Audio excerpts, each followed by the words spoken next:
કેમ છે દોસ્તો? બધા મજામાં ને?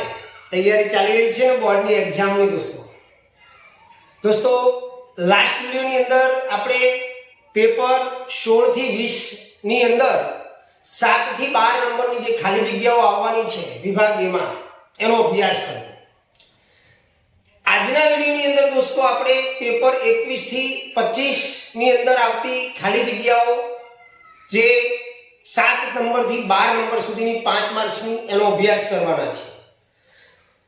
આપ વિડિયોને અંત સુધી જોજો, 100% તમને મજા આવશે અને લાગી જઈએ આપણે એની મહેનતમાં. તમે પણ જોડે જોડે કોમેન્ટમાં જવાબ આપતા રહેજો. તો શરૂઆત કરીએ દોસ્તો. પેપર નંબર 22 આપણે 21 માં જઈશું. પહેલા પેપર નંબર 21 ની અંદર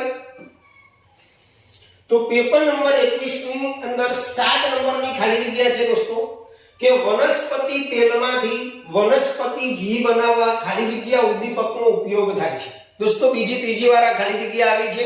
આગળના વિડિયોની અંદર પણ ખાલી જગ્યા આવી છે એટલે કે અગત્યની છે. વનસ્પતિ તેલમાંથી વનસ્પતિ ઘી બનાવવા માટે દોસ્તો નિકલ ઉદ્દીપકનો ઉપયોગ થાય. ઓકે, ત્યાર પછી 8 નંબરની ખાલી જગ્યા કે ચુંબકીય ક્ષેત્રમાં રાખેલ વિદ્યુત પ્રવાહ ધારિત તાર પર લાગતું ચુંબકીય બળ ચુંબકીય ક્ષેત્રને ખાલી જગ્યા દિશામાં હોય છે. દોસ્તો વિદ્યુત પ્રવાહ ધારિત તાર ઉપર જે ચુંબકીય બળ લાગે એ ચુંબકીય બળ ચુંબકીય ક્ષેત્રને લંબ દિશામાં હોય. યાદ રાખજો જવાબ. ત્યાર પછી 9 નંબરની ખાલી જગ્યા મનુષ્યમાં વહનની ક્રિયામાં મદદરૂપ થતું રુધિર સિવાયનું અન્ય પ્રવાહી ખાલી જગ્યા છે. યાદ રાખજો, મનુષ્યની અંદર વહનની ક્રિયામાં એક તો રુધિર મદદરૂપ થાય, પરંતુ રુધિર સિવાય મદદરૂપ થતું બીજું કયું પ્રવાહી છે? તો રુધિર સિવાય બીજું પ્રવાહી જે છે દોસ્તો લસિકા. એટલે જવાબ આવશે દોસ્તો આનો લસિકા. ત્યાર પછી 10 નંબરમાં જઈએ કે ખાલી જગ્યા એ ડીએનએ નો ચોક્કસ ખંડ છે જે પ્રોટીન સંશ્લેષણ માટેની માહિતી ધરાવે છે. દોસ્તો ડીએનએ ના કાર્યકારી ટુકડાને જનીન કહેવામાં આવે. તો ડીએનએ નો ચોક્કસ ખંડ એટલે જનીન. આનો જવાબ આવશે દોસ્તો જનીન. જનીન એ ડીએનએ નો ચોક્કસ ખંડ છે જે પ્રોટીન સંશ્લેષણ માટેની માહિતી ધરાવે છે. ખ્યાલ આવી ગયો ને? આગળ બહિર્ગોળ અરીસાનું મુખ્ય કેન્દ્ર અરીસાની ખાલી જગ્યા બાજુએ હોય. દોસ્તો બહિર્ગોળ અરીસાનું મુખ્ય કેન્દ્ર એ અરીસાની ખાલી જગ્યા બાજુએ હોય તો પાછળ. યાદ રાખજો. અંતર્ગોળ અરીસો હોય તો આગળ આવશે. બહિર્ગોળ અરીસાનું મુખ્ય કેન્દ્ર એ અરીસાની પાછળની બાજુએ હોય છે. અને ખૂબ જ અગત્યની ખાલી જગ્યા છે. 1 ગ્રામ સોનાને ખાલી જગ્યા કિલોમીટર લંબાઈના તારમાં ફેરવી શકાય તો 2 કિલોમીટર આટલી એની તાણ ક્ષમતા છે દોસ્તો. 1 ગ્રામ સોનાને 2 કિલોમીટર લંબાઈના તારમાં આપણે ફેરવી શકીએ છીએ. ઓકે, તો આ વાત કરી આપણે પેપર 21 ની. હવે આપણે પેપર 22 ની અંદર જઈએ દોસ્તો. ચાલો દોસ્તો, પેપર 22 ની અંદર પહેલી ખાલી જગ્યા છે આપણી 7 નંબરની કે બાયોગેસનો મુખ્ય ઘટક ખાલી જગ્યા છે. બાયોગેસનો મુખ્ય ઘટક આવશે દોસ્તો મિથેન. બાયોગેસનો મુખ્ય ઘટક કયો આવશે? મિથેન આવશે. યાદ રાખજો હો, બાયોગેસનો મુખ્ય ઘટક મિથેન. ત્યાર પછી સોલેનોઇડની અંદરના વિસ્તારમાં ક્ષેત્ર રેખાઓ પરસ્પર ખાલી જગ્યા એવી સુરેખાઓ હોય છે. દોસ્તો પહેલા તો આપણને સોલેનોઇડની અંદરની ક્ષેત્ર રેખાઓમાં ખ્યાલ આવવો જોઈએ. આપણે જાણીએ છીએ કે આ રીતે સોલેનોઇડ બને. હવે એની અંદર જે ક્ષેત્ર રેખાઓ હોય આપણે એક બે સમજીએ. તો આ સોલેનોઇડ છે એ ગજિયા ચુંબક જેવું જ કાર્ય કરે કે જેમાં આ રીતે ઉત્તર ધ્રુવમાંથી નીકળી અને અંદર જાય, પણ આ અંદરની તરફ જે છે એકબીજાને સમાંતર હોય, ક્યારેય છેદે નહીં. તો સોલેનોઇડની અંદરના વિસ્તારમાં ક્ષેત્ર રેખાઓ પરસ્પર સમાંતર એવી સુરેખાઓ હોય છે. ખાલી જગ્યા ખનિજ તત્વની મદદથી પ્રોટીન સંશ્લેષિત કરી શકાય. તો દોસ્તો નાઇટ્રોજન તત્વની મદદથી આપણે પ્રોટીન સંશ્લેષિત કરી શકીએ, કારણ કે નાઇટ્રોજન જે છે આપણે જાણીએ છીએ બાયોલોજીની અંદર કે ભાઈ સિમ્બિકુળની જે વનસ્પતિ છે હવામાંના નાઇટ્રોજનનું શોષણ કરે અને જે કઠોળ આપણને મળે, કઠોળમાંથી આપણને પ્રોટીન મળે છે. તો નાઇટ્રોજન ખનિજ તત્વની મદદથી પ્રોટીન સંશ્લેષિત કરી શકાય. 10 નંબરની ખાલી જગ્યા, વટાણાના ઊંચા અને નીચા છોડ વચ્ચે જ્યારે સંકરણ કરી ત્યારે બધા જ છોડ ઊંચા મળ્યા, કારણ કે ઊંચાપણું એ ખાલી જગ્યા લક્ષણ છે. આ ખાલી જગ્યા પણ આગળના પેપરોમાં આવી ગયેલી છે દોસ્તો. ઊંચાપણું એ પ્રભાવી લક્ષણ છે, ધ્યાન રાખજો, અને નીચાપણું એ પ્રસન્ન લક્ષણ છે.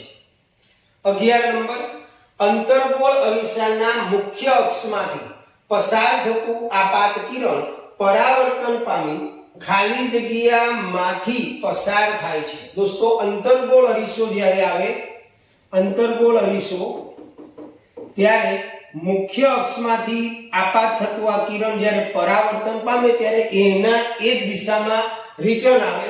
તો એનો જવાબ દોસ્તો આવશે F. મુખ્ય કેન્દ્રમાંથી જ એ પરાવર્તન પામે છે. અને સિન્નાબાર, આ ખાલી જગ્યા બી ઘણી બધી વખત આવી ગઈ આગળના વિડીયોમાં. સિન્નાબારનું અણુસૂત્ર ખાલી જગ્યા છે, તમને ખબર જ હશે. 100% વિડીયો જોઈને કોમેન્ટ કરજો કે એનો જવાબ શું આવે દોસ્તો. હું જવાબ કહેતો નથી, આગળના વિડીયોમાં આવી ગયું છે, તો આનો જવાબ તમે જ કહેજો, કોમેન્ટમાં જણાવજો મને. ચાલો હવે આપણે પેપર નંબર 23 ની અંદર જઈશું દોસ્તો. ચાલો દોસ્તો હવે આપણે પેપર નંબર 23 ની અંદર જઈશું. પેપર નંબર 23 ની ખાલી જગ્યા નંબર 7 આપણને આપેલી છે કે ફુલરીમાં ખાલી જગ્યા કાર્બન પરમાણુ આવેલા છે. તો દોસ્તો ફુલરીની અંદર 60 કાર્બન પરમાણુ આવેલા છે, એટલે એનો જવાબ આવશે 60. 8 નંબરની ખાલી જગ્યામાં ભારતમાં ગૃહ વપરાશ માટે, દોસ્તો પૂછાય એવી ખાલી જગ્યા છે, ભારતમાં ગૃહ વપરાશ માટે વપરાતા AC વોલ્ટેજનું મૂલ્ય ખાલી જગ્યા છે. 3 ઓપ્શન આપણને આપેલા છે, 110 વોલ્ટ, 50 વોલ્ટ, 220 વોલ્ટ. તો જવાબ દોસ્તો આવશે 220 વોલ્ટ. ધ્યાન રાખો. ત્યાર પછી 9 નંબરની ખાલી જગ્યા છે, જૈવિક ઉદ્દીપકને ખાલી જગ્યા કહેવાય. દોસ્તો જૈવિક ઉદ્દીપકને ઉત્સેચક કહેવામાં આવે છે. જૈવિક ઉદ્દીપકને ઉત્સેચક કહેવાય. 10 નંબરની ખાલી જગ્યા છે, મનુષ્યમાં Y રંગસૂત્રની હાજરી ખાલી જગ્યા માટે આવશ્યક છે. તો મનુષ્યની અંદર Y રંગસૂત્રની હાજરી એ નર માટે આવશ્યક છે. બાળક માટે, બાબો કે બેબી, નર કે માદા જન્મે એમાં પુરુષની અંદર રહેલા Y રંગસૂત્ર હોય તો XY ની જોડ બને તો નર અને XX ની જોડ બને તો માદા. તો Y રંગસૂત્રની હાજરી નર માટે આવશ્યક છે. 11 નંબર, અંતર્ગોળ લેન્સ હંમેશા વસ્તુ કરતા ખાલી જગ્યા પ્રતિબિંબ આપે. તો દોસ્તો અંતર્ગોળ લેન્સ હંમેશા વસ્તુ કરતા નાનું પ્રતિબિંબ આપે. યાદ રાખજો, અંતર્ગોળ લેન્સ એ હંમેશા વસ્તુ કરતા નાનું પ્રતિબિંબ આપે. ત્યાર પછી 12 નંબરમાં બેડમિન્ટનની રમતમાં ધુવરાજશ્રી બ્રોન્ઝ મેડલ જીતે છે, બ્રોન્ઝ ધાતુ. તો તે મેડલ ખાલી જગ્યાનો બનેલો હશે. દોસ્તો આગળ આવી જ ખાલી જગ્યા આવેલી છે. તો બ્રોન્ઝ એ કોની મિશ્ર ધાતુ છે? તો કોપર અને ટીનની. એટલે જવાબ આવશે Cu+Sn. બરોબર, કોપર અને ટીનની. તો અહીંયા આપણે દોસ્તો જોયું પેપર નંબર 23. હવે આપણે પેપર નંબર 24 માં જઈશું.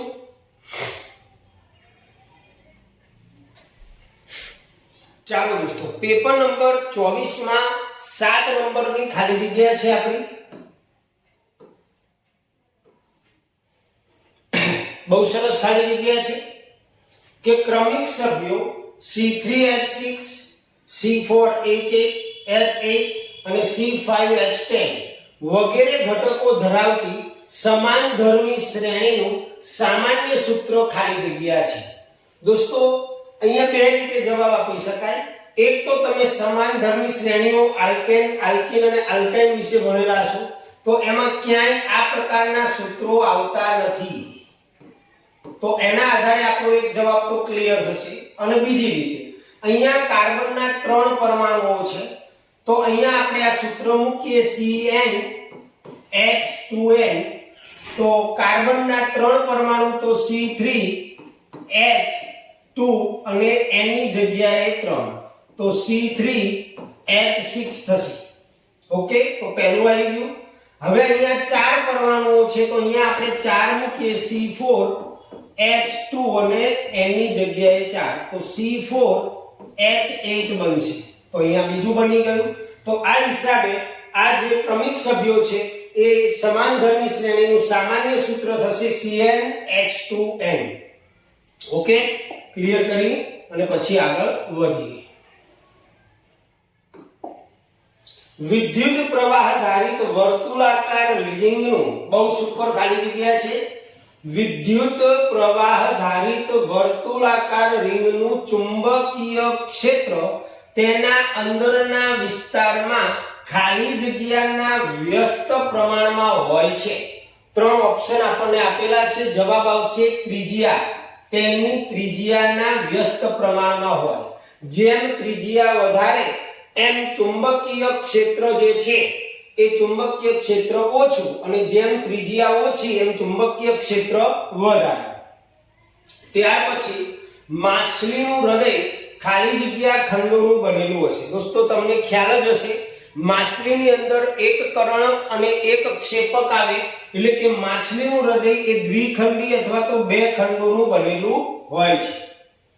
10 નંબરની ખાલી જગ્યા આનુવંશિકતાના અભ્યાસ માટેના વ્યવસ્થિત પ્રયોગો કરનાર સૌપ્રથમ ખાલી જગ્યા હતા તો ગ્રેગર જ્હોન મેન્ડલ. આખું નામ આપેલું છે ગ્રેગર જ્હોન મેન્ડલ.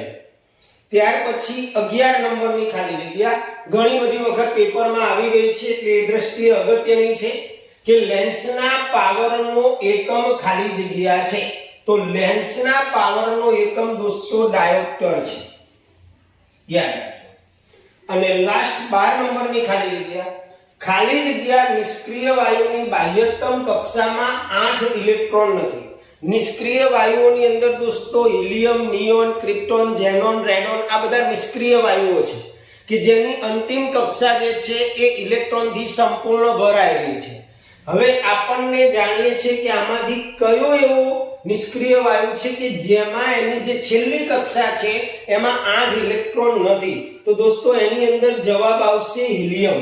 કારણ કે હિલિયમની અંદર પરમાણુ ક્રમાંક એનો 2 છે, એની એક જ કક્ષા છે, તેની બાહ્યતમ કક્ષામાં 8 ઇલેક્ટ્રોન નથી. આ ખાસ જોવાનું નથી છે, નહીતર ભૂલ થઈ જશે.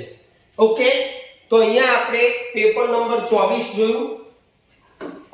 હવે આપણે પેપર નંબર 25 માં જઈશું. પેપર નંબર 25 માં જઈએ એ પહેલા આજના વિડિયોની અંદર આપણે આ સિરીઝ પૂરી કરીશું. 125 પેપરો આપણે સોલ્વ કર્યા. 25 પેપરની અંદર 5 ખાલી જગ્યાઓ આપણે 6 ખાલી જગ્યાઓ જોઈ છે 7 થી 12. તો દોસ્તો હજુ પણ બીજી એક્ઝામ જ્યારે સ્કૂલોમાં લેવાશે ત્યારે એ પછી પણ કઈ મોસ્ટ આઈએમપી આવશે તો એ આની આગળના પાર્ટમાં ચાલુ રહેશે. એટલે જોવાનું ચૂકતા નહીં. જો સબસ્ક્રાઇબ ચેનલ ન કરેલી હોય તો ચેનલને સબસ્ક્રાઇબ કરી દેજો એટલે નવા બનનાર લેટેસ્ટ વિડિયો તમારા સુધી પહોંચતા રહેશે. સમાજ, વિજ્ઞાન, ઇંગ્લિશ દરેકની અંદર આપણે બોર્ડ લક્ષી ખૂબ જ સુપર મટીરીયલ સારા પેપરોમાંથી ચોઈસ કરીને બનાવેલું મટીરીયલ અને એના વિડિયોઝ આપના સુધી પહોંચશે. અને જો ટેલિગ્રામ ચેનલ અહીંયા લિંકમાં તમને આપેલી છે ડિસ્ક્રિપ્શનમાં, તો ટેલિગ્રામ ચેનલ ઉપર પણ આપને ધીમે ધીમે જેમ બનતું જશે એ રીતે પીડીએફ પણ મળતી જશે રીડિંગ કરવા માટે. તો એ ધ્યાન રાખજો. શરૂઆત કરીએ 25મા પેપરની 7 નંબરની ખાલી જગ્યામાં દોસ્તો. તો 7 નંબરની ખાલી જગ્યાની અંદર આપેલું છે કે 2 કાર્બન ધરાવતું અને કાર્બન વચ્ચે દ્વિબંધ ધરાવતું સંયોજન ખાલી જગ્યા છે. ધ્યાન રાખજો, 2 કાર્બન ધરાવતું અને કાર્બન વચ્ચે દ્વિબંધ ધરાવતું સંયોજન ખાલી જગ્યા છે. તો એનો જવાબ આવશે દોસ્તો ઇથિન, જેનું અણુ સૂત્ર છે C2H4. ઓકે, એનું બંધારણીય સૂત્ર આપણે આવી રીતે બનાવી શકીએ. કાર્બન વચ્ચે દ્વિબંધ ધરાવતું, જો કાર્બન વચ્ચે દ્વિબંધ અને હાઇડ્રોજન સાથે સિંગલ બોન્ડ. તો અહીંયા કાર્બનની જે 4 સંયોજકતા છે એ સંતૃપ્ત થઈ જશે. એટલે અહીંયા આ જે છે એ ઇથિનનું બંધારણીય સૂત્ર છે. તો જવાબ આવશે દોસ્તો આવું સંયોજન થશે ઇથિન. ત્યાર પછી ચુંબકીય બળની દિશા ખાલી જગ્યા નિયમ આપે છે. દોસ્તો ચુંબકીય બળની દિશા બરોબર યાદ રાખજો આપણે બે નિયમો. તો ચુંબકીય બળની દિશા જે છે ફ્લેમિંગનો ડાબા હાથનો નિયમ, એના દ્વારા આપણે ચુંબકીય બળની દિશા જાણી શકીએ. યાદ છે ને? ચુંબકીય બળની દિશા માટે ફ્લેમિંગનો ડાબા હાથનો નિયમ આવશે. ત્યાર પછી ચરબીના મોટા ગોલકોને નાના ગોલકોમાં રૂપાંતર ખાલી જગ્યા ઉત્સેચક કરે. એમાઇલેજ કરે, મંદ અહીંયા ભૂલ છે, મંદ HCl કરે, HCl આવશે, અને પિત્તરસમાંના પિત્ત ક્ષારો. તો ચરબીના મોટા ગોલકોનું નાના ગોલકોમાં રૂપાંતર પિત્તરસમાંના પિત્ત ક્ષારો નામના ઉત્સેચક કરે. આગળ 10 નંબરની ખાલી જગ્યા ઉત્સેચકોનું સંશ્લેષણ DNA ઉપર ચોક્કસ સ્થાને આવેલા ખાલી જગ્યા દ્વારા નિયંત્રિત હોય છે. જનીન દ્વારા, એમિનો એસિડ દ્વારા કે RNA દ્વારા. તો દોસ્તો જવાબ આવશે જનીનો. આગળના પેપરમાં પણ આવી જ ખાલી જગ્યા હતી. તો ઉત્સેચકોનું સંશ્લેષણ એ જનીનો દ્વારા નિયંત્રિત હોય. 11 નંબરની ખાલી જગ્યા દોસ્તો આ પણ આગળના પેપરમાં આવી જ ગઈ છે 2 થી 3 વાર. ધ્યાન રાખજો, કારની હેડલાઇટમાં ખાલી જગ્યા અરીસો વપરાય તો કારની હેડલાઇટમાં અંતર્ગોળ અરીસો વપરાય. અને લાસ્ટ ખાલી જગ્યા મિશ્ર ધાતુની વિદ્યુત વાહકતા અને ગલન બિંદુ તેની શુદ્ધ ઘટક ધાતુઓની સરખામણીમાં ખાલી જગ્યા હોય છે. ઓકે, મિશ્ર ધાતુની વિદ્યુત વાહકતા અને ગલન બિંદુ શુદ્ધ ઘટક કરતા ઓછી હોય, એટલે જવાબ આવશે આનો ઓછી. તો આ રીતે દોસ્તો આપણે 25 પેપરોનું રિવિઝન કર્યું. હવે મળીશું નેક્સ્ટ વિડિયોની અંદર કંઈક નવા જ ટોપિક સાથે. ત્યાં સુધી રજા આપશો. હવે આપણે મળીશું નેક્સ્ટ વિડિયોમાં. આવજો. જય સ્વામિનારાયણ.